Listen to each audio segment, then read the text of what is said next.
Hello and welcome to Fats on Film. I am your host, Hannah Ogilvie, and this is the podcast where we talk about all things fat representation in film, TV, and wider media. This week, I am joined by actress and podcast host of the Better Than Bad pod. It's Jessica Rolland. Hello, Jessica! Yeah, hi. Thank you for bringing me back again. I know you're back again for the third time, but this is such a different conversation we're going to have this time round, because the last two times, for the listeners who don't know, Jess has been on to talk about Mean Girls. And this episode is not about Mean Girls at all. I'm going to get straight into it. We are talking about the Netflix, talk of the moment show, Baby Reindeer. This is a Scottish black comedy drama thriller miniseries created by and starring Richard Gadd and Jessica Gunning. It is an adaptation of Gadd's autobiographical one-man show of the same name. It dropped in its entirety on Netflix on the 11th of April of this year, and currently it has a 100% score on Rotten Tomatoes out of 25 critics. This is the absolute talk, everyone is watching. This is the water cooler show of the moment, which is why we're jumping on this podcast, hopefully to be, jump on the trend and talk about it. But Jess, what is Baby Reindeer all about? It's based on a true story from Richard Gadd, the writer. So we follow Donny, who's a failing comedian who's working in a Camden pub when he meets Martha, a 40-something-year-old who he offers a cup of tea. And what starts off as a very casual meeting turns into a terrifying stalking case as Martha becomes increasingly obsessed with Donny. Through Donny's lens, we see him overcome several instances of abuse and come to terms with himself and his sexuality and everything that's happened to him. Yes, over 7 grueling episodes. I'm going to say at the top of the show as well, folks, there's a content warning on this episode. We are going to talk about sexual assault, so if that's something that makes you uncomfortable, please do not listen to this episode. And I think as well, from me personally, and Jess, you can agree or disagree with my thought, we're going to have a really nuanced conversation about this show. And obviously, there are so many layers that kind of go into that nuance because this is a true story. And I in no way want to challenge the reality of Richard's lived in experiences and reality. That is not what we're intending to do here. We are going to talk about and analyze and deep dive into the visual art form of how that story's been told. And also, this is a podcast where we talk about fat representation. And Martha, who is our very complex villain character of this piece, is a larger woman played by a larger actress, by Jessica Gunning. And I just want to make that very clear. This is a very nuanced conversation. And I personally, and I know Jess will echo my thoughts, we are not trying to misconstrue or victim blame or say that we misbelieve anything. That's not the purpose of this podcast at all. Mm-hmm. Completely agree. Cool. All right then, well, let's get into it. The role of Martha, like I say, played by Jessica Gunning. Should we just say at the top? Phenomenal performance. Mm-hmm. Yeah, insane. Really, really strong performance. Jessica Gunning, those actors that I think a lot of people, particularly in the UK, they'll recognise her face. She's kind of been in a bunch of different things. She appears in a lot of different TV shows. She was in Doctor Who at one point. There's people that when I saw her, I was like, oh, it's her. But she sort of flies under the radar. She's always good in everything that she's ever done, but she just sort of flies under the radar. She's one of those people that pops up every now and again. So it's really nice, I think, for her to have her moment and to see her take the limelight, because she is absolutely brilliant in this. She is genuinely brilliant in this. She is just awesome, and as a Scottish person, I could not believe she actually wasn't Scottish. It is one of the best Scottish accents I have ever heard. And I mean, accent work we know is such a difficult thing, right? Not every actor can do it, and because it is difficult. But she sounded so natural. And it blew me away when I when I IMDb'd her afterwards. I think she's from like Leeds or somewhere in Yorkshire. I was like, you would never have known. Phenomenal. I think as well, you know, we speak a lot on this podcast, Jess. Like, there are not many opportunities for fat actresses or fat actors to be a co-lead in a Netflix miniseries, and it's such a nuanced character, which we'll get into. It's such a layered character.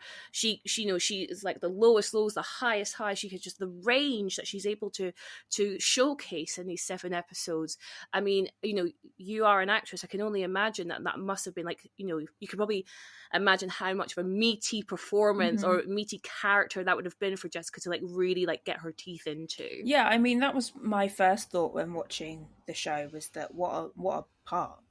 Like, she gets to play this character that, like you said, has loads of nuance, loads of layers. And this is the type of role that actors would die for. Like, they want these types of projects. Yeah. They want these types of roles where they can really get into like the nitty-gritty of a character and to have all these layers.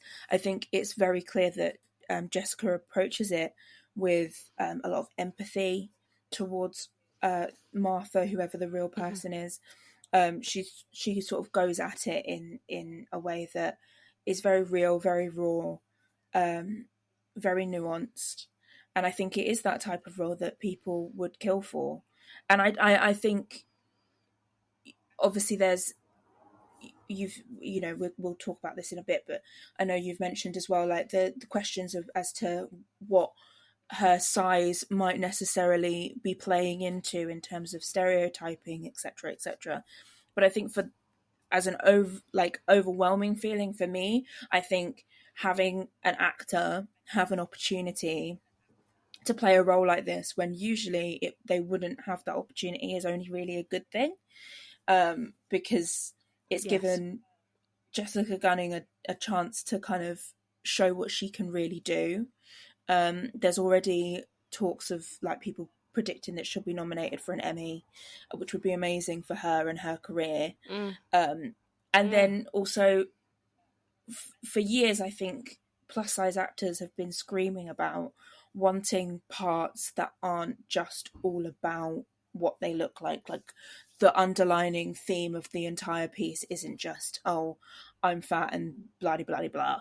There's more to it, and I think this is a character where there is more to her than just what she looks like. And I think that is what people want to play, whether it be this dark.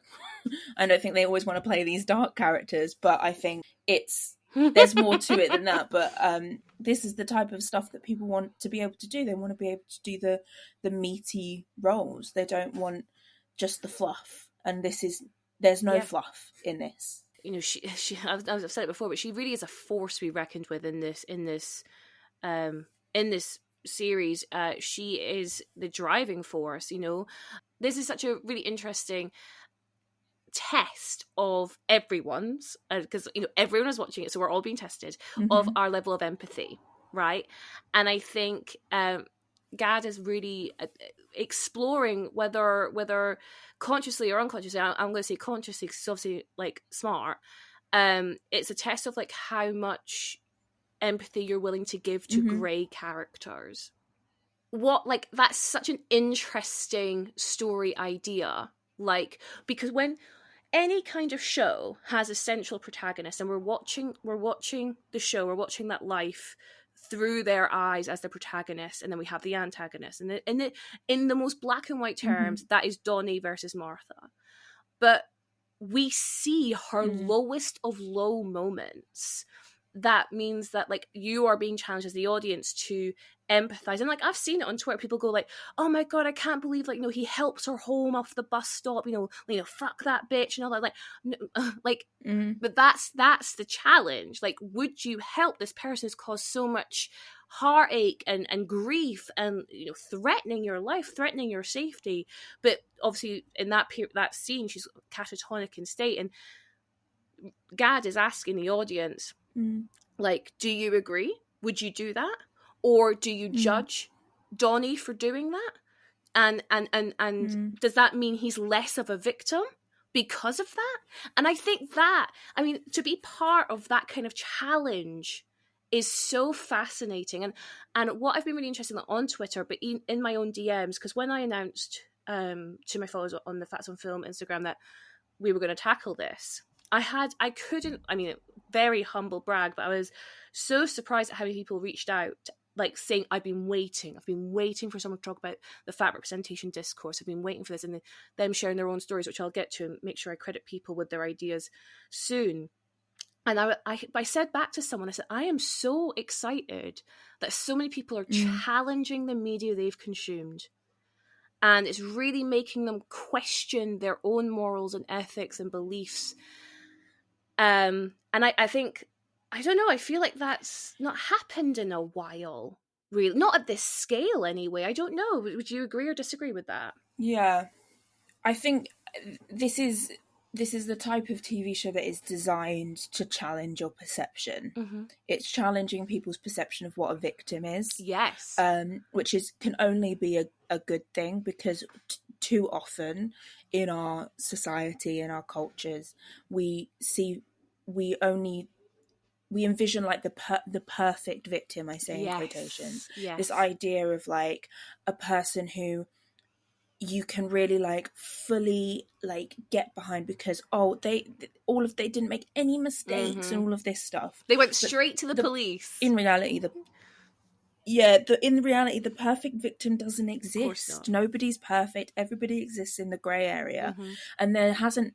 I think that's what this is challenging, and I think that over the last, to be honest, like, so you've had this, and then there was also the completely different thing to challenge, but The Zone of Interest was another film that came out recently that was really challenging people's perceptions of themselves and how they view people. And sometimes I wonder whether we're smart enough for this type of media, because I don't know whether people want to be challenged. I don't think people want, sometimes when people switch on the TV, they go and watch a film, they don't want to be challenged. And that's what these things are doing.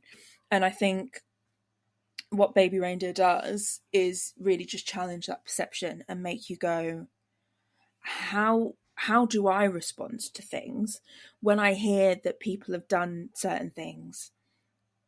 What are my judgments in that point? I mean, the great example of that is we start off the series with him going into the police station and reporting this crime of her stalking him, and the police officer says, well, why didn't you report this sooner? Because it's been 6 months. And then he sort of goes back and he's like, well, this is the story, right? But that's the immediate thing that people say, isn't it? Well, why didn't you report it? Why didn't you do this? Completely ignoring all of the nuance that exists in our own world with their own judgment and the way that our judicial system works and all of these different things that mean that a lot of people don't want to report crimes because they don't feel like they're actually being protected. And there's all these other layers to it that we tend to want to ignore because it makes things easier to swallow. I think, and I think that's why there's such a big conversation going on with this piece, because it's not easy to swallow. This isn't the type of thing that you sit down and you watch it and you go, oh, okay, and then you move on to the next thing. It's challenging in new ways that I think people aren't used to, and that to me can only be a good thing. And there are layers to it, and there are the way that some people have responded to it, I think needs to be discussed.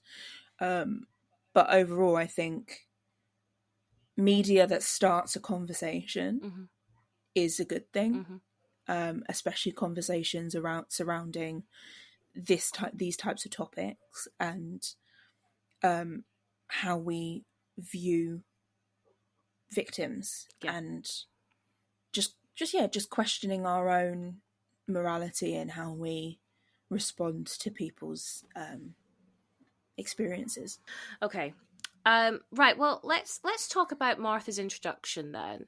So, like you say, we know Donny's gone to the police, but we're going to go back 6 months, and he's working his pub job somewhere in Camden, and in walks Martha, and she sits at the end of the bar, and she looks super sad, super low, and we can see she's a bigger woman. She is a fat woman. She has unkept hair. It's graying. She has very little to most likely zero makeup on. For lack of a better term, she does look disheveled, right? And this whole saga starts because Donny takes pity on Martha and offers her a cup of tea, which she says she can't afford, even though she's a lawyer. She can't afford, and he's like, oh no, it's on the house. And then we see obviously that kicks off whatever kind of fantasy that's living in Martha's head at that point, and we see it kind of getting progressively more obsessive. She's there every night, or she's there every day for hours on end. She's laughing at his jokes, blah blah blah. But if we don't think for this conversation for a second that this is based on a true story, and this is just a bit of media, this is just a character someone's created in their minds, the choice to cast a fat actress in this role, do we believe through the story that's being told that the writers, the casting director, the directors, that they are trying to convey some of these non-verbal cues that we associate with fat women in this role? Do you think, Jess? I mean, it's entirely possible. I mean, we know that the what this industry can be like, and we know that the film world and the TV world and the theatre world, all of them, that they have a tendency to have stereotypes. Stereotypes exist within media as a shorthand. Yes. That's how they started. It was very simply the idea that if you go in to see a film and the idea that you don't have to over explain things, there doesn't have to be a lot of exposition, because it's like, oh, this guy, he's a mafia member, and then he comes in and he looks like every other mafia member you've ever seen on TV or on film. And so it's a shorthand. It is literally just a way for people to sit down and they know exactly who these people are. The problem with that is that we've now got ourselves to the point where everyone's in these little boxes and they can only do certain things. And that's what a lot of people are trying to break out from. And that exists within all areas of diversity and inclusion within the industry.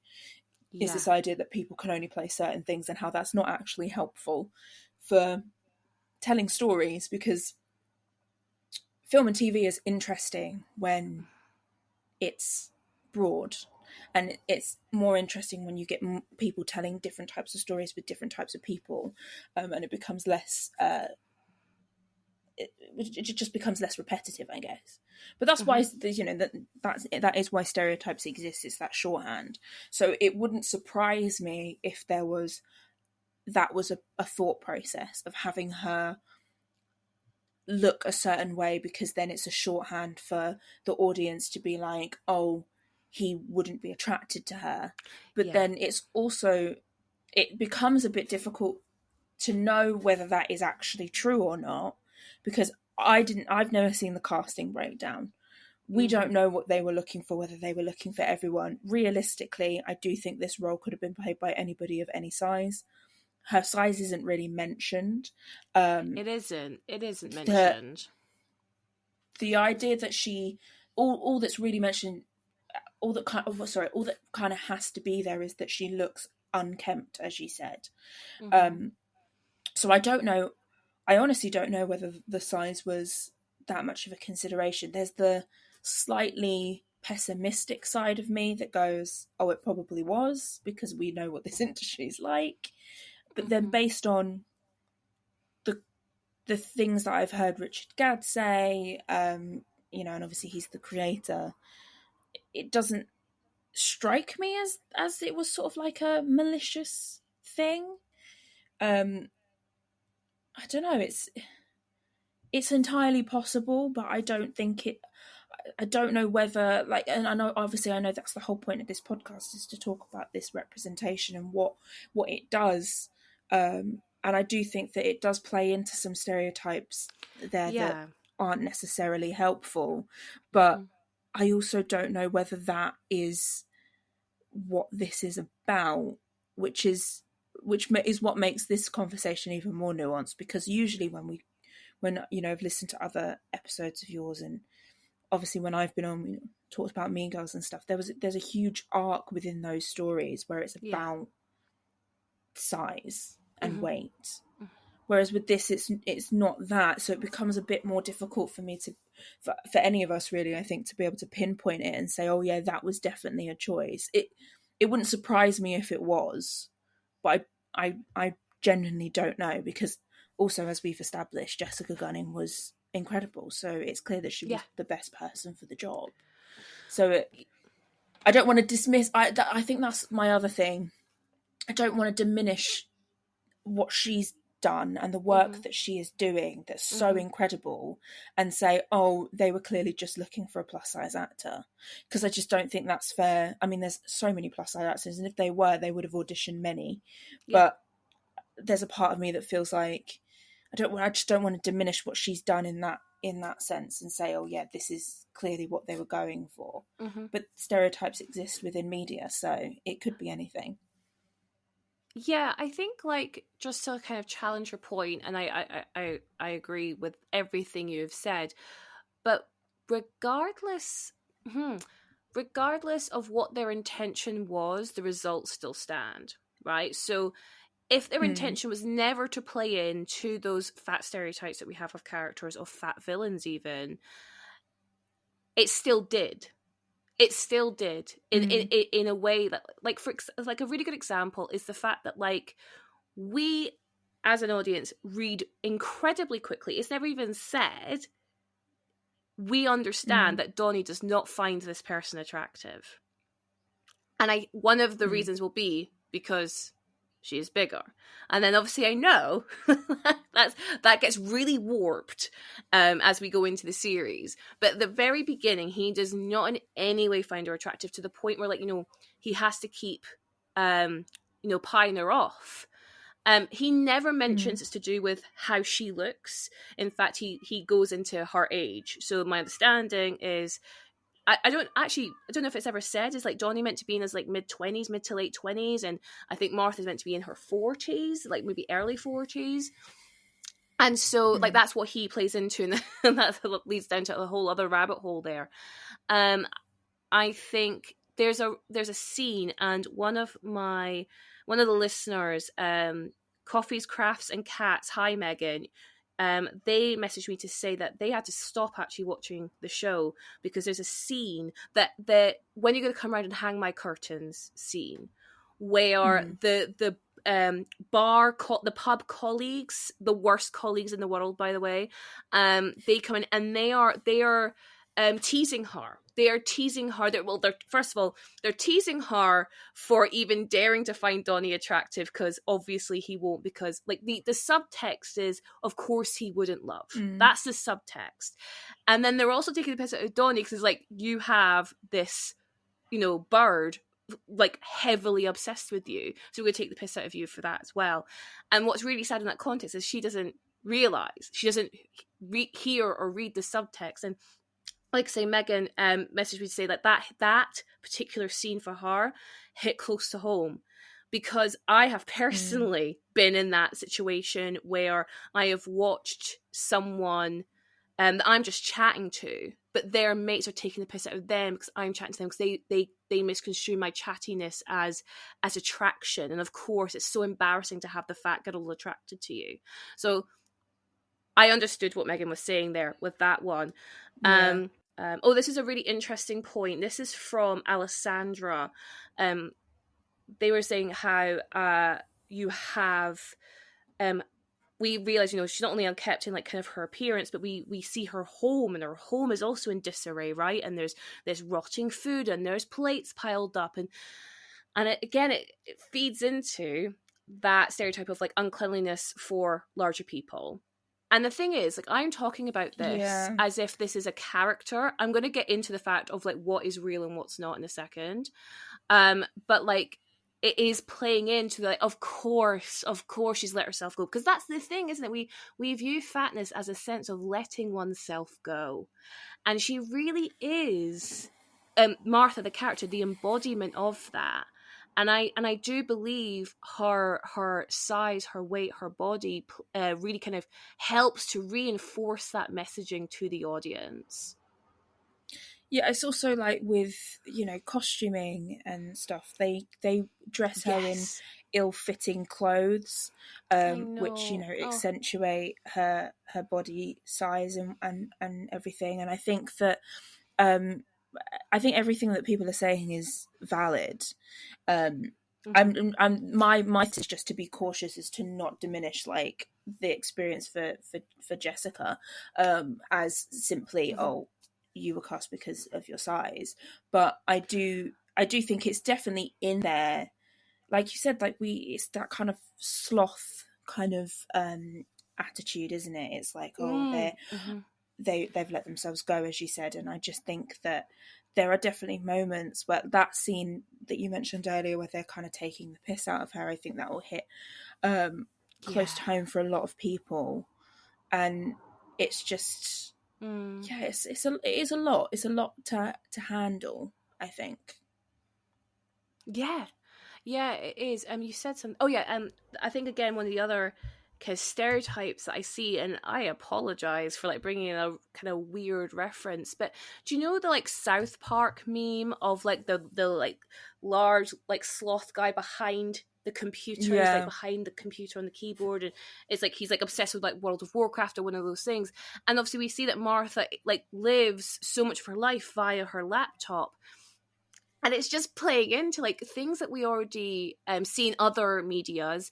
And like, you know, you said so eloquently there, like, this is shorthand. You know, if you are a director or a writer, you're going to try and find ways to get some story across without having to waste some precious run minutes explaining it and providing exposition.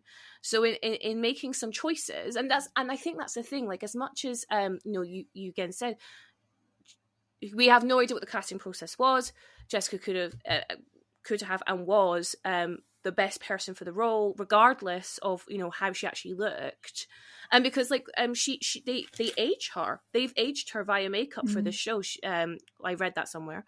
I should really cite my sources.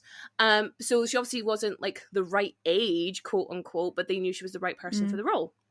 Fantastic. But there is also a choice in that casting as well. Like, she's perfect for the role, but there is also like, but you know, via doing this, we could also potentially get these other things across about Martha that we want the audience to feel and understand of her without ever having to say it. It's possible. We don't know. We weren't part of the production.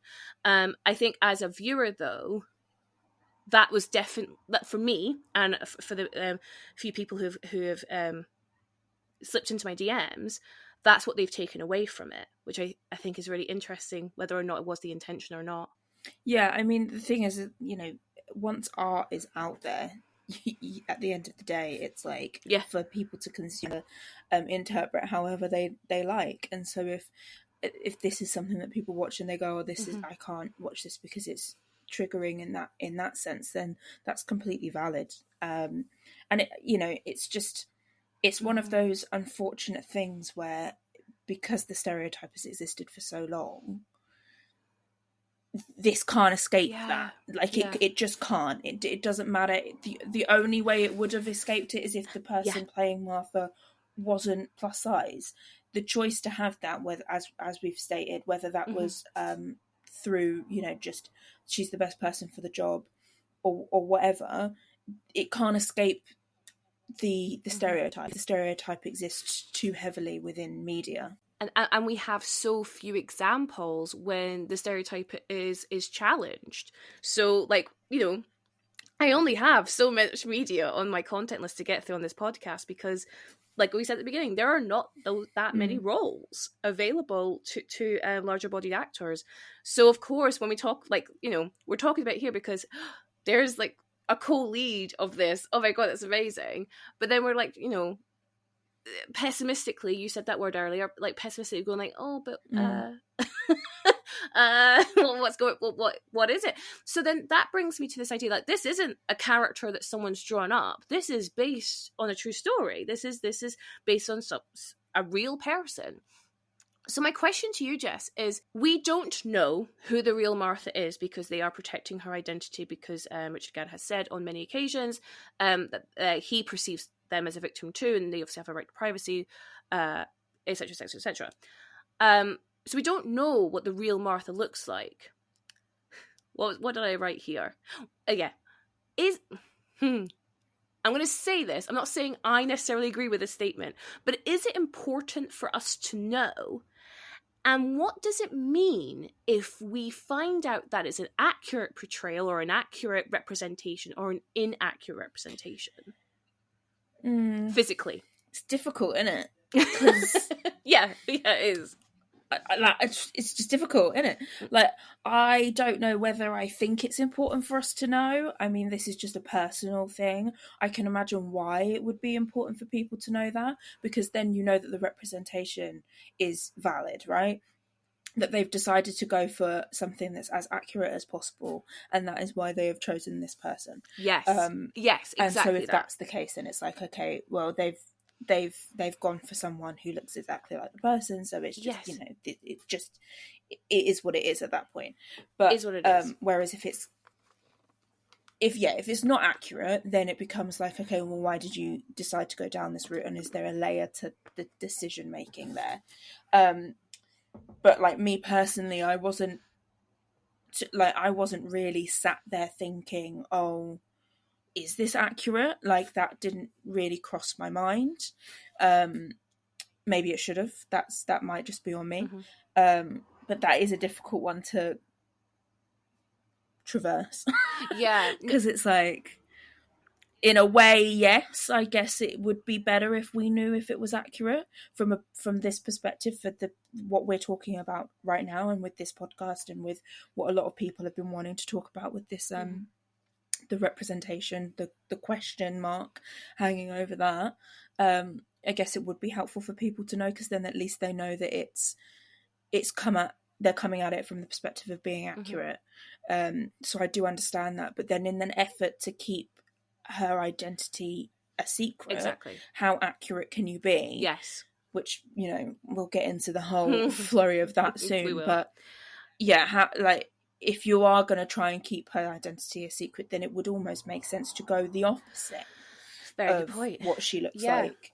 So it becomes a really difficult one to navigate, because ultimately, I don't know how much Richard Gadd was in charge of casting, and whether it was important to him for them to be similar, or whether he didn't care whether they looked similar or not. So that would be a question to bring to him almost, I guess. 100%. Because if he was in charge of that, or whether that was a production decision, because sometimes producers have more power over casting than other people does. He's listed as a writer and a creator. He is. But I don't know whether he had much decision making, or whether that lied with Netflix. Well, so it becomes I just don't feel like I have all the information to be able to answer whether that is. No, I mean, we're conjecturing all over the place, like as important as we need. I think, though, he is arguably, I think, again, Richard, if you're listening, he had to have been part of the casting, because it's his life. It's his story. He's the only one who knows what real Martha looked like. Unless there was a conscious decision to be like, no. We are not, like you said, we're not going to go for reality to potentially protect whoever needs to be protected even further. But then at the same time, he's playing himself. So he is the most accurate representation going. So for me, I was constantly asking the question of whether or not this was accurate representation. I was constantly asking. And the reason why is because actually, I was thinking this throughout, but I know Stephanie Yaboa, fantastic content creator. She watched it. She was posting on her stories. and she was saying like, oh, I would just love to see like, I am completely paraphrasing what she said, by the way, like, don't come at me, but I believe what she was saying was like, you know, she like, we'd love to see like a really like attractive, like stereotypically attractive person in that role of like crazy stalker, kind of like your Glenn Close, kind of like in Fatal Attraction. But you know, I've seen a lot of people. I was thinking this. Yeah, I've seen a lot of people like align Martha with Annie Wilkes from Misery. Which I think is really interesting. Yeah, and I think like people are questioning. If I said to my friend Becky, if you're listening, hi, what happens in the story if Martha is played by Margot Robbie? Well, because this is the thing. It's like I did think about this. That was one of the sort of moments where I was like, oh, like what is the attitude and how does the attitude change? And I think that's more of a thing on us as viewers than it is 100%, creators. 100%. But it's the way we perceive people, because I did think like I did see the thing of people being like, oh, it's like Annie Wilkes in Misery, but Annie Wilkes, this character. Glenn Close's character in Fatal Attraction, they all exist on this same plane of this obsessed woman, which is again another stereotype, but this sort of obsessed woman. But when those people are attractive, and when I say attractive, I mean like stereotypically attractive, quotation marks. When they are stereotypically attractive,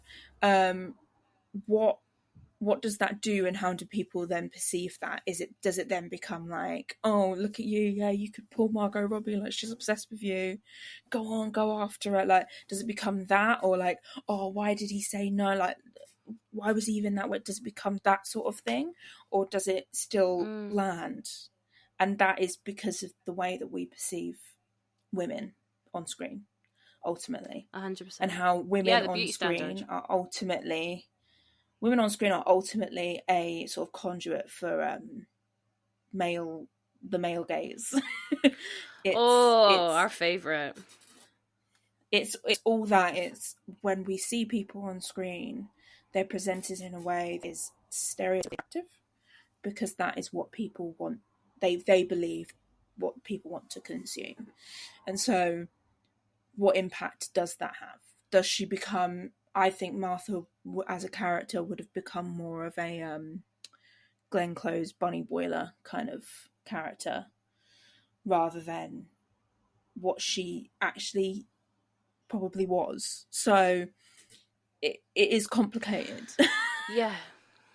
It is. It's so nuanced. We were saying at the beginning, there are so many layers to this deep dive, because we're talking about fat representation, we're talking about stereotypes, we're talking about like other fat characters in this, like you say, in the obsessed woman, obsessed woman, jilted lover stereotype trope. But this isn't a trope, is it? Because this is a real story. So like it's. That's why, like, I was constantly arguing myself about the is this an accurate representation thing, because I couldn't help but have like kind of like my media analysis hat on, which thanks to this podcast I have on all the fucking time now. Is relentless, where I go like, I don't love how this larger person's being represented. This is really feeding into some like nasty stereotypes. But then I go, but if this is a real story, well, not. But if this is a real story, so if this person did that and they look like this, and it doesn't matter if the stereotype exists, this is the reality of the situation.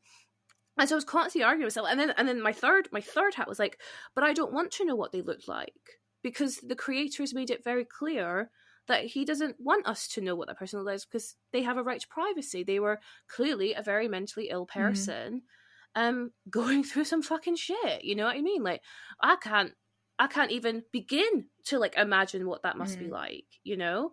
So, it's really complicated. It's really, really complicated. And I think, you know what? Like, I think if people, like, for example, the people who like sent in my DMs, if they were made to feel really uncomfortable because of the fat representation to the point where they weren't going to watch it, I totally get it. I totally get it.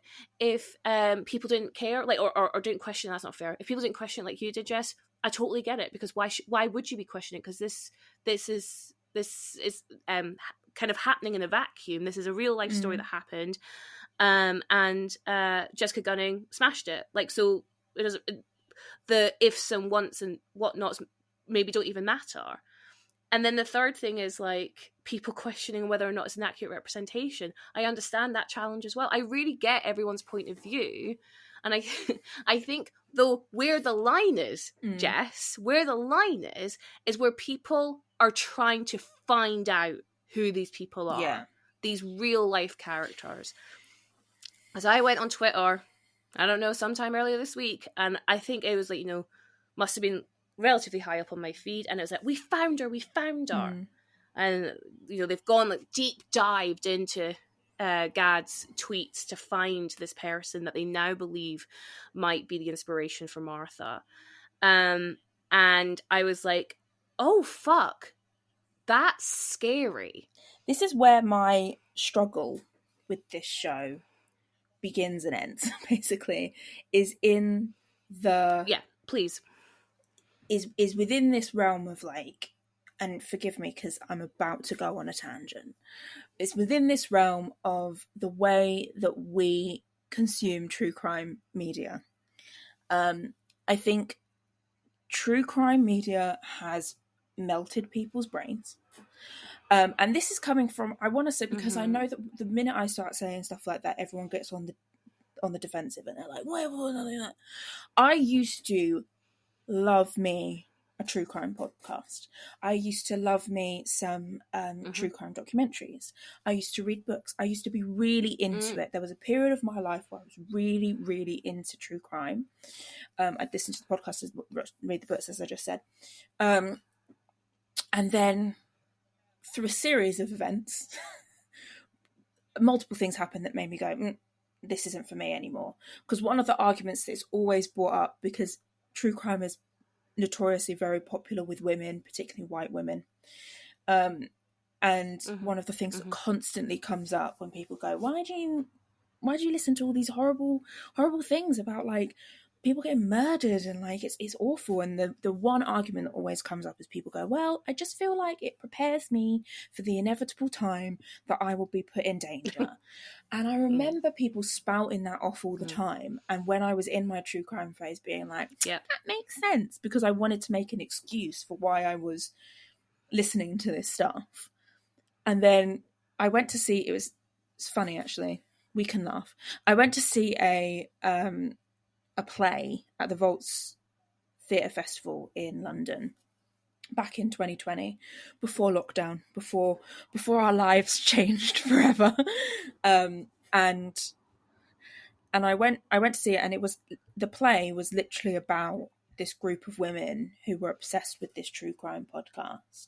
And in the last speech, they did like this big monologue at the end, and they talked about like, oh, why is it that women are obsessed with true crime? And one of the things that they said within this speech was this idea that it helps women to feel like they're prepared for the inevitable of being put in harm's way.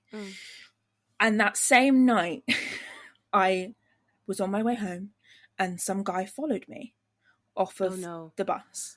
Oh no. And I was walking down a dark street. No. And I was like, this guy followed me, and I turned around and I looked at this guy, and he was like, oh, I just had to follow you because I think you're beautiful and I just needed to know who you are. I saw you on the bus, so I followed you from the bus. And I just froze and was like, no. And luckily for me, that guy just went, oh, okay, and walked away. But in that moment I went, prepared for what? I just stood there. I've been listening to all of this shit for the past God knows how long. I just stood there and like did nothing because I was scared, because that's what happens when you're scared sometimes, fight or flight and all of that. I just froze because you're scared. And I was like, okay. And then, so that was like the beginning of the end for true crime for me. And then I just started to see the way that people behaved with true crime stuff and how they were like, it's very icky to me, like when they're like, oh, they were like thirsting after like Ted Bundy, and I'm like, ew, I can't. Are you my well? God, it's insane. Like, what's wrong with you? No, they're but not. on a Agreed. larger scale than that, I think, because true crime is bottled up as entertainment, you sit. One of the most popular true crime podcasts that's out there is literally two women sat having a glass of wine talking about different murders that they've read about this week.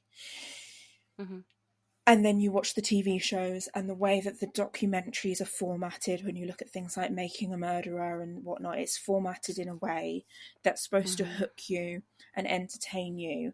And I think what has happened as a direct correlation from that is that we view these stories as if we have ownership over them when we don't.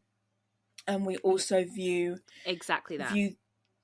it's warped the way we already viewed people who commit crimes in a negative fashion based on just society's standards, but it is also warped the way that we view them overall, because most of the time in true crime related things, the perpetrator of said crime is portrayed as purely evil. Now, I'm not saying that there are people out there who do horrific things and have done horrific things.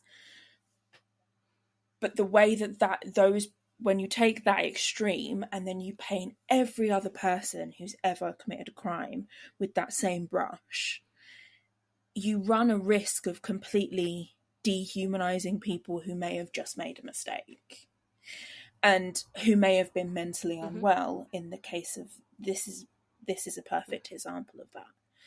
And it's warped our perception, and we've created armchair detectives, people who sit and they get a kick out of finding things out. I don't know who it was, because I started to see it and I was like, I can't engage with this. But I remember seeing some stuff on TikTok a while back where some people had been murdered in their home, and there were people all over TikTok who were trying to find out who it was, but this was an active investigation. This wasn't something that happened like 10 years ago that was a cold case. It was an active investigation. People were already, like, the police were looking into it. They were doing the investigation. And there were people who were like, no, they haven't looked at this, they haven't looked at that. Now, I'm not saying, like, that the police are necessarily always good at their jobs. We know they're not. And there are plenty of times where things they've clearly ignored things, and you see it all over. Like when you look at past cases of like horrific things, you see how many times they ignore evidence. But when you get people who are so invested in it, and they're investing all of their time and their energy into it, and it becomes an obsession for them, I just think that we're treading a very dangerous line. And then when you take it in terms of this, where, and I have a couple of thoughts about the way that people have responded to this, but for me, it is strange to immediately think I'm going to go and find out who this woman is. Now, when I watched the show, I will wholeheartedly admit that when I watched the show, I was like, oh, I wonder who that real person is. And I literally put into Google baby reindeer real Martha or something like that, and the first article that popped up was an article where it literally said that Richard Gadd had never revealed who the real Martha was because he wanted her identity to remain a secret. And I went, okay, we're never going to know who it is, and if that's what he wants, then like that's his prerogative. Go about my day. Within like 2 days of this show being released, there were 3 different names being bandied about as to who the real Martha was. Oh, it's this person. No, it's this person. Oh, it's confirmed that it's this person. And you're going, and I'm going, okay, but what if you're wrong? What if you're wrong and you're throwing this name out there? And I think it's even more damning for when we look at like the real Darian. That's another name that's been thrown. People have been throwing it around. But there were multiple names being thrown around. The guy that they've accused has gone to the mayor. He's the guy that everyone's accusing of that being the person, has said that he will sue people. So there's legal ramifications for people as well. But it's also like there were 5 names for that person being thrown around. Oh, it could be this person, and they were well-known people. Now, the Darian thing it's complicated because it's, if he is still working in the industry, that's an abuser who's working in the industry. An abuser shouldn't be working in this industry. There's already too many of them. We should not be like letting these people run loose. I do understand why people are like, surely we should know who this person is. But it's also not, I don't think it is our job to hunt that person down when the person who has that information, if they wanted to reveal it, they would. Could use it. If Richard Gadd wanted to tell everyone who it is, he would. This is it. So it becomes a complicated situation. With the whole Martha situation, the thing that makes it really, like, vile for me is that he has made it very clear that she was mentally unwell. I don't know how anyone watches that last scene where he listens to the last voice note she sent him, the last voicemail, where she says, oh, the reason like I call you baby reindeer is because you remind me of this stuffed animal I had and all of this. I don't know how anyone listens to that and goes, oh, this woman is so sick and twisted and we need to go and find her. I don't really understand how that is their immediate perception, because I think it's pretty clear that he paints her in a way where it's like she is a victim of her mental illness. And if she wasn't unwell, she wouldn't have done this. So it's a bit concerning that people immediately were like, we're going to go find her. And it's one thing to find her. It's another thing to then harass the people that you think are her. It still hasn't been confirmed as to whether this latest person, I think, they've got compelling evidence, I'll give them that. But it will never be confirmed. They're convinced that it's this person. Yeah. They've been harassing this woman in her Facebook messages. People have been putting screenshots up of the Facebook messages they've been sending her. And it's like, for all we know, say it is the real person, for all we know, she could have got herself in a really good position mentally, like got the help that she needed. And now we're dredging all this up. And that's, again, where this show has a little bit of a bitter, leaves a little bit of a bitter taste in my mouth, because, well, I guess the question to be had is, does Netflix, I don't think Richard Gadd has a responsibility here to control the perception of her, because at the end of the day, it's his story that he to tell. But then it is the question of, is there a responsibility there from both him and from Netflix to be like, we need to keep this woman safe, especially if we consider her a victim. But my other point, sorry to keep going, but my other point is, and I would like to know your thought on this, I can't help but feel like it is slightly naive of the creative team to not think that people would go look for her. Because we know what people are like. People are not good people. I'm sorry, but when they're not good people, they're always out there. Like, I'm sorry, but people dox people for not liking their favourite music artist. Do you really think they're not going to find her? And so, as much as I respect the choice to make this, and I think it's starting a lot of conversations, and I think a lot of really important conversations about abuse for men and stalking and all of this stuff. I think I do generally think it's an important show, but I can't help but think that it is a bit idealistic to expect people to just watch it and go, oh, and I don't care about finding her. I would say that most people should be like that, but knowing what the internet's like, I was, to be honest, I was not surprised when everybody was like, we found her. I was like, it was only a matter of time. Yeah. No, so this is where I'm at. I really like true crime podcasts. I listen to like 2 on a weekly basis. But do I sit here and think that you can have ethical consumption of true crime? No, I don't think you can, because we are just enjoying it, people's trauma and horror and bringing shit up for people. You know, say for example, like, you know, your best friend was involved in like some horrific true crime, and then every 6 months one of these bastard true crime podcasts does it, and then people come find you because you're part of the story. Oh my god, it must be exhausting. So am I challenging my own consumption of this media? 100%. Do I think they should have done more to protect real Martha? 100%.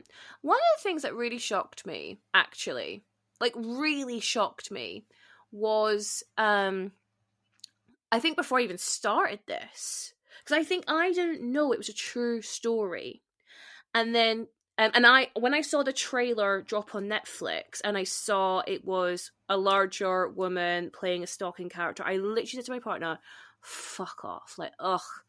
And then the buzz started doing the round, and I saw that article. And again, I should have cited my sources, and I haven't. I saw that article where Gadd said that he had, removed so much of what real Martha's was like. And he said something like, to the point where the real Martha would watch it and not realise it's about her. That's what he said. I am going to find this quote, and I'm going to make sure I put it in the show notes to prove my point. So I was like, and I said to my partner, I was like, oh, that's really interesting. I wonder what he's changed, you know? And then I saw, obviously a lot of, the texts that we see in when we kind of go from scene to scene, from what the ridiculously insane and completely, unempathetic people on Twitter and beyond have found, that this person who they now believe to be real Martha has said those exact things. And not only that, the person that they believe is the person is a Scottish lawyer. And I went, oh, so what was changed? And not only that, you know, to say, oh, I don't think the person would even recognise that this story is about them. But if you're playing yourself, they would recognise you. And so I question actually how much protection has been done. And I guess, like, my point is like, I guess hindsight's a wonderful thing. Hindsight is a wonderful thing. And like you say, maybe it was naive, maybe it's idealistic. But I think they could have done more. Like, maybe, like, you know, we said earlier, like, make her look completely different to the real life Martha. You know, give her an entirely different accent, give her a different occupation, set it in a different part of London. Like, there's so many things that could have, and so the core story remains the same, but the details have been changed, so it's harder to nail people down. And I think, because it's the same pub, isn't it? It's like the Holly in Camden. And so I think, I just question, and this is the thing, this was a creative choice, that the story was going to be told exactly almost how it actually played out, to the point where it's the same location, it's the same, you know, all these things are the same. So then if it is all the same, it becomes really easy to actually find the real life story. I don't know. I question, like, is that okay? Like, obviously, like, if this is your real life and you are a creative person, you want to do a play and a show about it, then of course that's your prerogative. This is your story.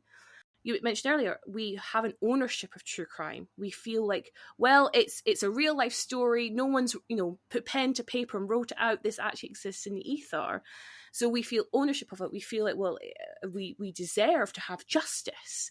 And so this is a true crime story. It is a dramatization of a true crime story, but it is a true crime story. And this is what I mean when I think about all the layers of it, because I just don't know. It's so heavily in the grey that I go, I get that, and I wish you did that, and I wish that had happened, and I kind of get left in a bit of a spin. And there's a word we've said a few times, Jess, and I said it throughout my watch, is this is so warped. like our perspective, our perception, our empathy, what we consider a victim, what we consider a villain, like all of that is constantly being warped.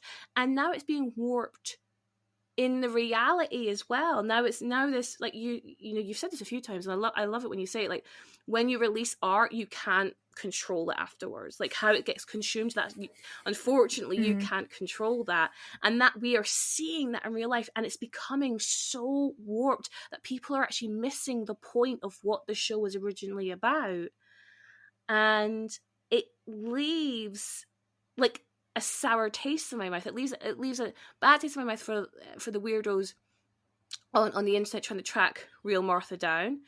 The people who are accusing someone of being fake Darian or real Darian, sorry, that's nasty.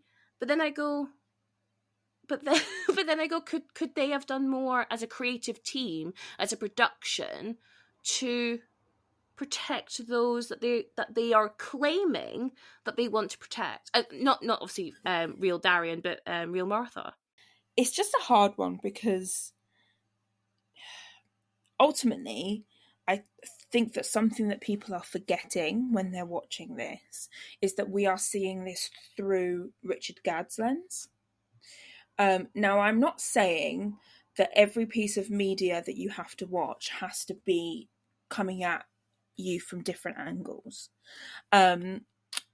because most media isn't. When you watch, you know, that's what a protagonist is. You see the story through their lens. It's quite rare that you will have a piece of media that is from multiple people's lenses. I mean, one of the only ones that really pops into my head is, and you see that a lot in fantasy stuff, so like Game of Thrones is multiple people's perspectives, and that's what is written in the book, is multiple people's perspectives and whatnot.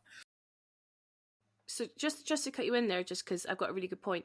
So I'm currently watching My Mad Fat Diary for the first time, and because I'm doing a podcast on it next week, and there is literally an episode where we've watched, you know, 1.5 seasons through Sharon Rooney's protagonist's eyes, but then she gets to read Jodie Comer's character Chloe's diary, and so all of a sudden the scenes we've already seen, we actually see them again, but from Chloe's point of view.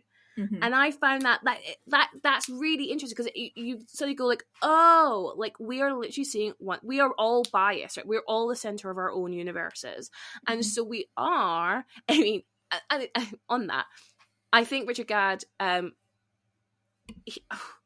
he actively doesn't paint himself in a good light for the majority of the show, right? So it isn't like, you know, going back to the perfect victim thing, he doesn't in any way paint himself as the perfect victim. But there's also, like, you know, you are also only telling it from your perspective.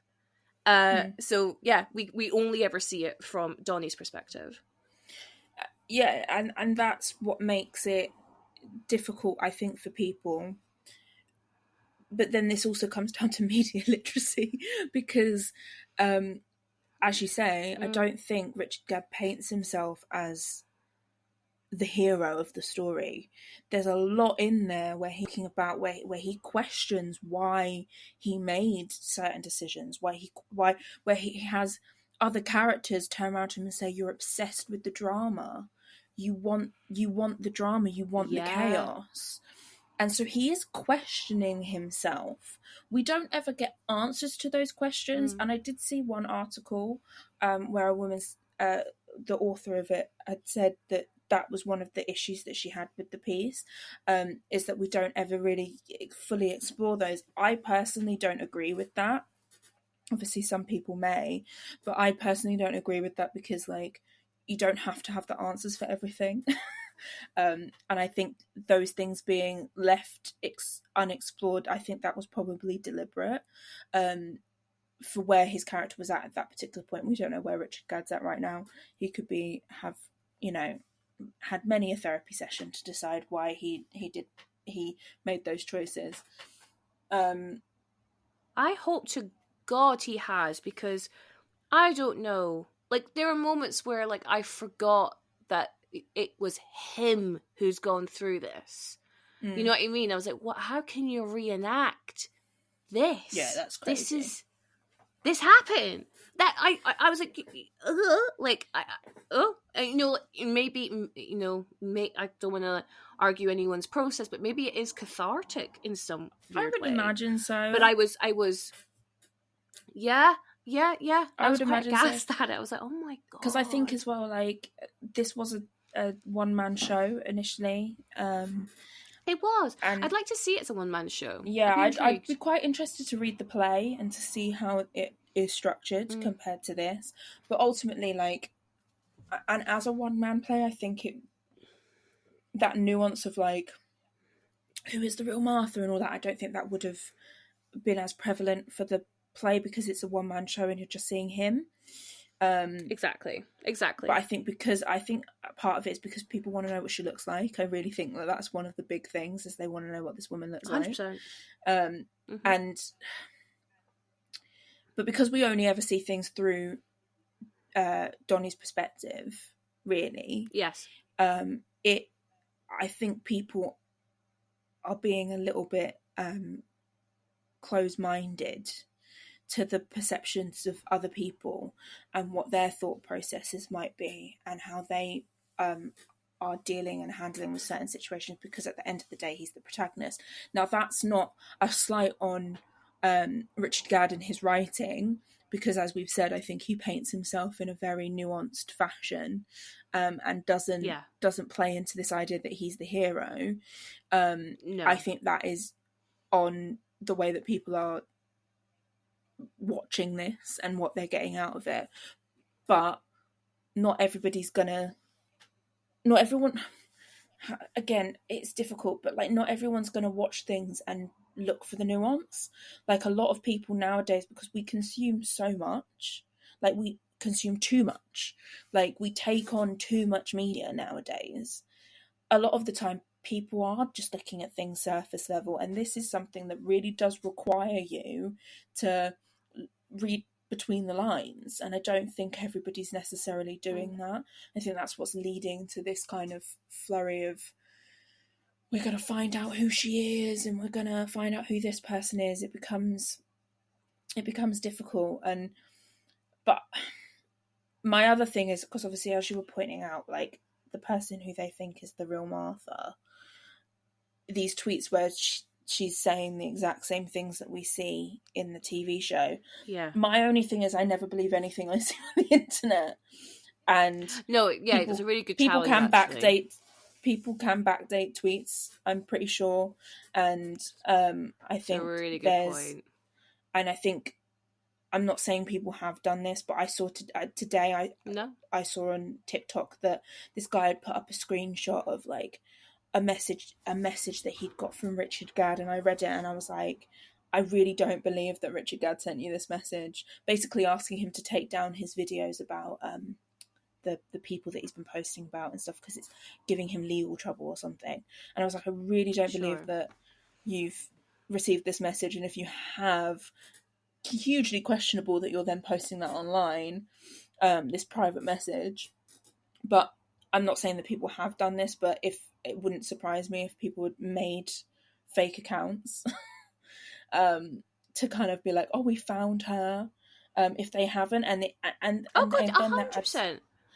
If they haven't done that, and this is exactly everything that she's been saying, this is a real woman who's been saying all of this stuff, then it's a bit iffy, because if it is that similar, then people were going to find it, right?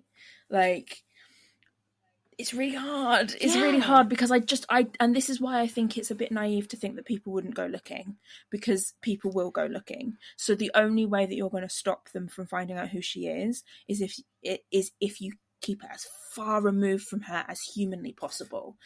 And that's why I'm confused, because in those interviews, as you said, I've seen those interviews as well, where he said, oh, she wouldn't even recognise herself.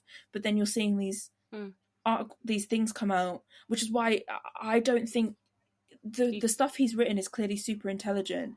Like, this man is clearly not stupid enough to do this. Maybe I'm not wording myself right here, but this man is clearly not, like, stupid enough to make this show and make it blatantly obvious if he's then going to say, That's oh a no, really she good wouldn't point. recognize herself. So then it makes me question whether any of that stuff that people are pulling out of the woodwork is even real. Yeah. And then I saw this, there's another podcast, podcast called Seasoned. These two girls were talking about baby reindeer.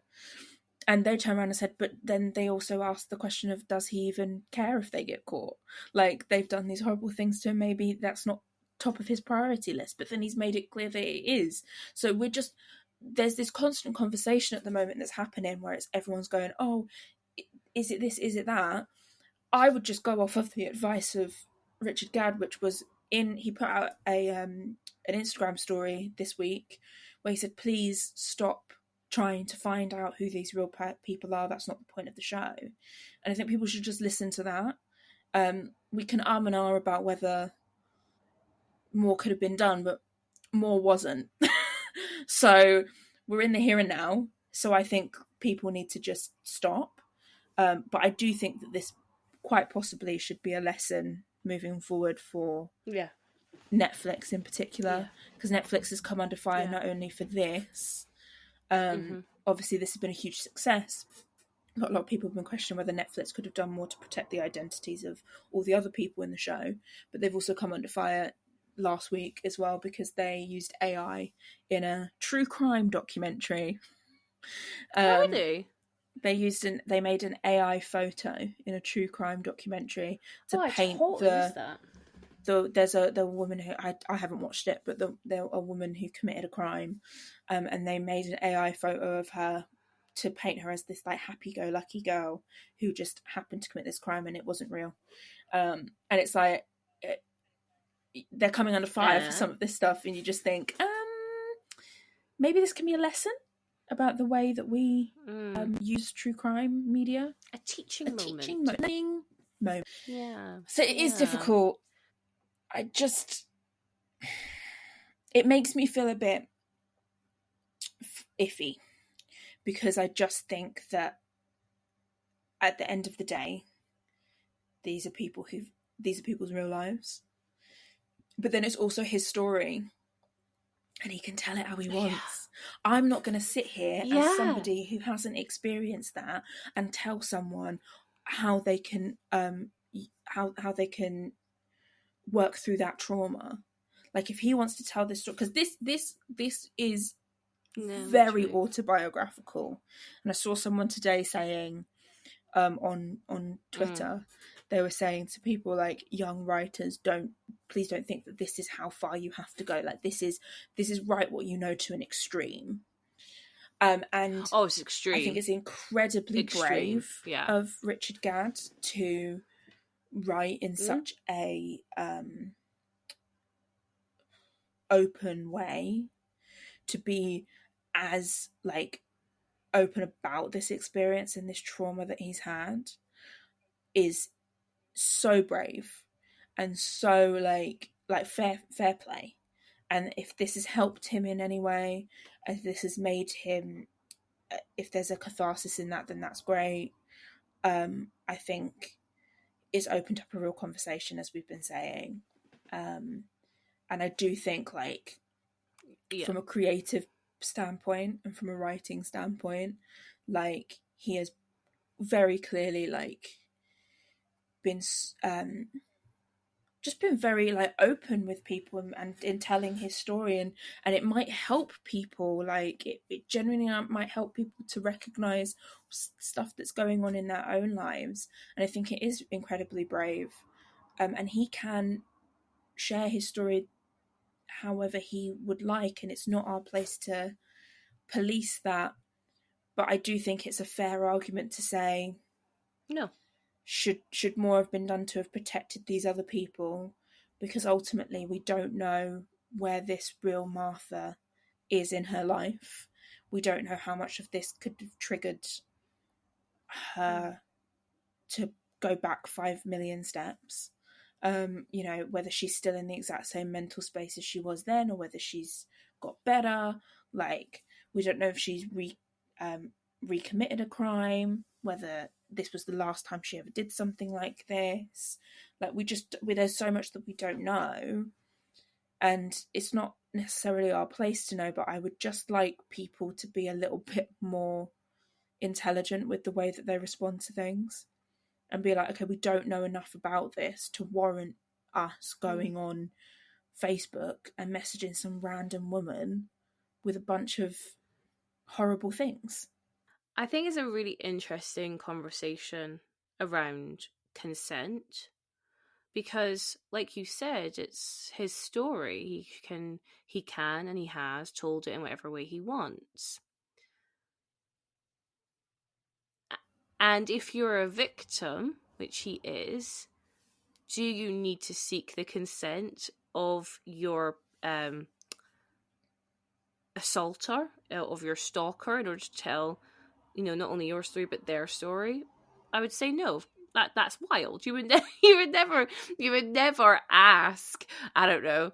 Like Ted Bundy, for example. If we can, is it all right if we tell your story? You wouldn't. It's almost like you. I think it's we think when people commit a crime, they have rescinded all their rights to the narrative. So no, I don't think Gadd has any responsibility to seek consent. But I think I think, and maybe this isn't fair, maybe this shows just my own lack of deeper empathy.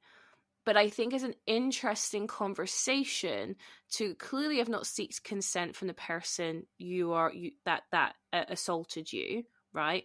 But then at the same time, almost hope and beg for forgiveness that no one looks into it further. Yeah, I think it's interesting. It's interesting. I don't know what the right answer is, but I think like ultimately, if I just go by like how I feel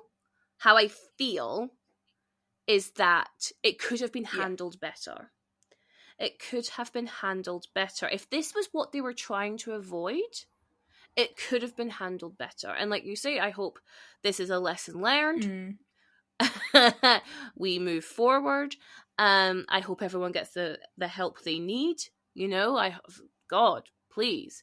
I guess like the other thing that, like, because I had never heard of this guy before. But there's a part, I think it was the last episode, where we have that really interesting, like, this idea of like obsession is such a through line because obviously you got Martha obsessed with Donny, then that the tables get reversed where Donny becomes obsessed with Martha, and then now this series is out in the universe. Now the public is obsessed with real Martha.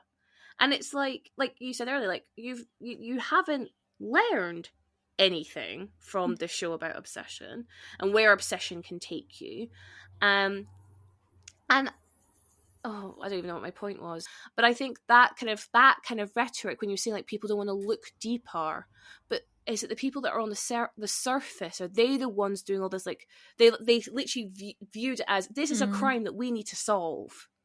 I think the other thing as well, right, is that we know that one of the things that was changed for the series and then didn't happen in reality is that Martha is sentenced to prison, whereas we know Gadd has said that real Martha wasn't. And so maybe it's that lack of injustice as well that's driving these people to be like, well, she should have been punished. She should have faced, the red letter of the law, like all these kind of things. It's like, but that's not your responsibility. You mentioned that earlier, like, it's not our responsibility to work out who real Darian is, because we don't have all the tools to find that out. The person who knows is the person who knows. And it's the same for real Martha. It's not our responsibility to ensure that she faces justice and ensure that she faces public humiliation. Because, oh my God, like, God forbid that you fuck up and you get a true crime thing written about you, and then you get this dog pile. To me, that's also what I mean? Like people seeing things as too black and white as well. And this is what I mean when I say earlier, like, our perception of through true crime media, our perception of people who commit crimes is really warped now. A friend of mine who does a lot of work in trying to abolish the death penalty in America, and she contacted me once to ask, she was doing a research paper on the way that true crime had impacted our view on criminals. And I can't remember the exact findings, but absolutely. it was essentially just this idea that, like, you know, when you look at people and you see these people painted in such a particular way, you remove all the nuance that exists within everybody. Every single person on this planet is nuanced and complex and has different thoughts and feelings and things that happen, and they're all different, and like everyone exists in the grey area. Nobody is completely black or white in terms of like good or evil, all of this nonsense. Everyone exists in the grey area. And so I think that when you oversimplify things, people then go, oh, well, she should have gone to prison, and why didn't she go to prison, and all of this stuff. But we've established that she was mentally unwell. Yeah.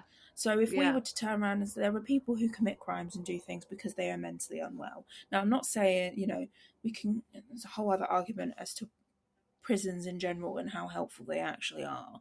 But the idea of that your immediate thought is we have to send this mentally unwell person to prison, whereas the thought should be we should probably get this mentally unwell person the help that they need.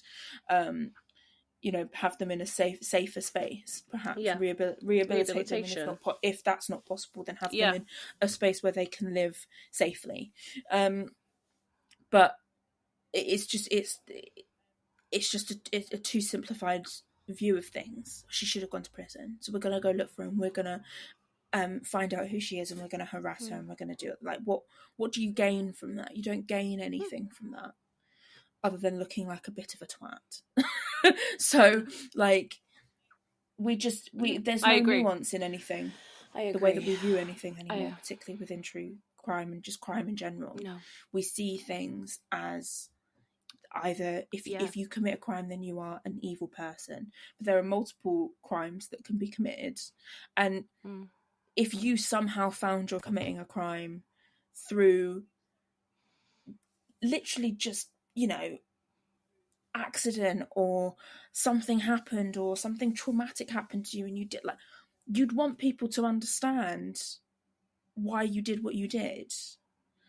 And so I think we, particularly in cases like this, where again Richard Gadd has made it very clear that he views her as much of a victim as him, we should be just looking at this from a perspective of, you know, empathy. I think we lack empathy so much nowadays, and I don't blame people, because I think the world, to get, you know, we do, not to get too deep, but the world is a bit shit, and so everybody is just on survival mode. We are all in just pure survival mode, and we're just trying to get through the days. And so I think a lot of people, along with that comes this lack of empathy, because they don't have the mental space to be empathetic. And I think it actually takes a lot of effort, for people to have empathy sometimes, because it's very easy for us to just dismiss things. So I think we have to put in that effort to be a bit more empathetic. But ultimately, you know, yes, more could have been done to protect these people. The question lies as to whether anyone really had a responsibility to do that. And usually, and this is what makes this a bit more of an interesting conversation, and why neither of us have the answers for this, and I don't think anybody does, is because usually when we have these conversations about true crime related stuff, usually the argument is that the victims are the ones who haven't been contacted. The victims are the ones who haven't been considered, because they I've decided to go down the route of sensationalizing the committer of the crimes. Usually in, like, when we look at murder cases, they talk about, you know, we talk about Ted Bundy, we talk about Jeffrey Dahmer, but we don't talk about their victims. The Jeffrey Dahmer TV show is a great example of this, where apparently the families of the victims weren't contacted. Yeah, I never even watched it. And you can't help but be like, okay, well, this is... Yeah, I didn't watch it either. I have no interest, because it's not considerate. But it's just, it becomes this whole other thing. Whereas with this one, the victim is at the centre of it. So you would immediately assume that that's a good thing. But then there's so much nuance surrounding Martha that it becomes a really difficult conversation. And I just generally don't have the right answer for how it should have been handled. But I just know that I think a little bit of it could have been done better, just to, if not to completely protect her, just to make sure that people weren't interested in looking for her. Yeah. You know, something could have been done. And like I said, we don't know how true this whole, the latest person that they've decided is the real Martha, we don't know how true it is. Truly, people could have been making things up online, as they always do. So for me, I see stuff and I go, okay, whatever, and I move quickly past it. I saw people trying to find out who the real Terry was. Oh, really? And all of they're obsessed with finding out who these real people are, and I'm just like, I don't know why you're doing that to your, like, what would you gain? What do you gain? I just don't think you gain anything other than, like, 5 minutes of fame online. But then, you know what? I don't think it's worth it. But then this that kind of, like, what do you gain? You could question that with anyone trolling on the internet. Like, what do you gain? What are you gaining? Yeah. What is it? Like, is it just, are you hoping... a power thing. But I also think, like, it's like as simple as, like, you're getting likes. You get that dopamine because people agree with you. You know, if you say something really fucking shitty to a fat person online, but you get some people liking it because they're also equally shitty, then it validates you. It reinforces that you were right. This is a funny joke. Oh, I'm allowed to be fat phobic. Blah blah blah blah. Okay, well, I'm going to start tweeting about who real Martha is, and I'm going to do this, and I'm going to post a TikTok about it, I'm going to get loads of views, and blah, blah, blah, because everyone wants to know about baby reindeer. And it's just dopamine. It's just dopamine and power, absolutely. And I just think, the narcissism of it all. Like, fuck off. Go live your own life. And for me, it's a shame that this has become the focus. Yeah, I agree. People's obsession with finding who the real Martha is has become the focus, because I actually think what is actually really good about this show is the conversations that he starts about challenging our perceptions of victimhood, challenging our perceptions of abuse faced particularly by men, and getting that conversation started. 100%. And all of those things and power are what power play makes this important. And the idea of challenging our perception of what a person who commits a crime is, because she ultimately is also a victim of her mental illness. All of these things are what's interesting about the show, and instead what's happened is everybody's watched it and they've gone, I'm going to go find who the real Martha is. And I don't blame these people. Like I said, I think it is a bit naive to expect people not to. I just think that it's a shame that that's where the focus is, because there's something much more important about this show. And I do think that it's really well written. I think it's really, really well written. I think it's really well acted. I think there's been a lot of really interesting thought put into it. And like I said, it starts conversations, and I think it has the potential to be one of those shows that could be a really good conversation starter. And it's just a shame that we're at this point in our world and our society where people's obsession with true crime and finding people out and getting likes and jumping on bandwagons has meant that everybody's decided to go and find these people and make that their focus rather than what the show's actually trying to say. It's very possible this was spoken about, it's cut, but I was really struck that there is no conversation between Donny and Martha that they are both Scottish living in London. As a Scot, if you meet another Scottish person in England, you instantly make that connection. Like, hey, like we're the same, you and I. I've literally started speaking to someone, they've realised I'm Scottish, like, oh, you're Scottish, I'm Scottish, we've got each other's back, right? And I actually wonder whether the fact that they both happen to be that helps that connection grow, because, like, you know, you're both outsiders. I mean, don't get me wrong, I appreciate that there's a lot of people who move to London from different places, but there is something special about that connection. And so I was really quite struck that they never commented on it, because that's not my reality. My partner's, who's also Scottish, who we met in England, that's not his reality. And I was just I wondered why they didn't explore that more. And, like, to kind of echo what you were saying, it's a striking, startling portrayal. Fucking sad, really sad in parts, infuriating in others, right? Like, you know, let's be honest. yeah, what an interesting experience. I will never watch it again. One and done. Well, it is a one and done though, isn't it? Like, you're not coming back to that, which... Yeah. Okay, is there anything else you... Oh, go on. No, please go on.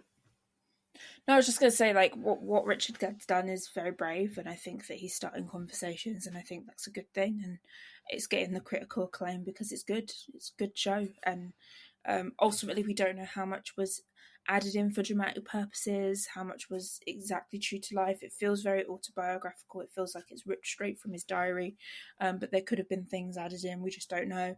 So I think, I just think that, if anything, I hope this challenges the way that people view this type of media in the future, as well as starting all of those really important conversations. Mm-hmm. I totally agree. Okay, is there anything else you wanted to say on Baby Reindeer? No. All right. We've covered everything. We've covered quite a lot. Okay, so Jess, on this podcast, we love to rate how we believe whatever we've just watched portrays fat bodies. And we like to rate them out of ourselves. So out of 5 potential Jesses, what would you give Baby Reindeer for fat representation? This is really hard. I know it is. Can I do two ratings? I'm going to cheat. Okay. So my rating on the fence.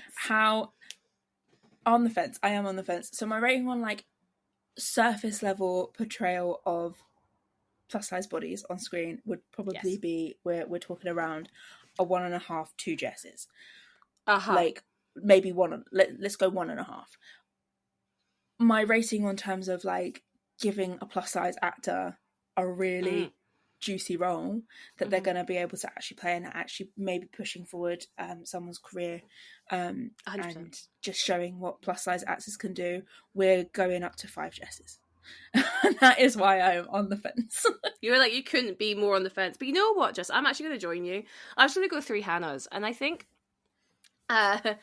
because also we just don't know whether it was an accurate depiction or not. So that's one thing.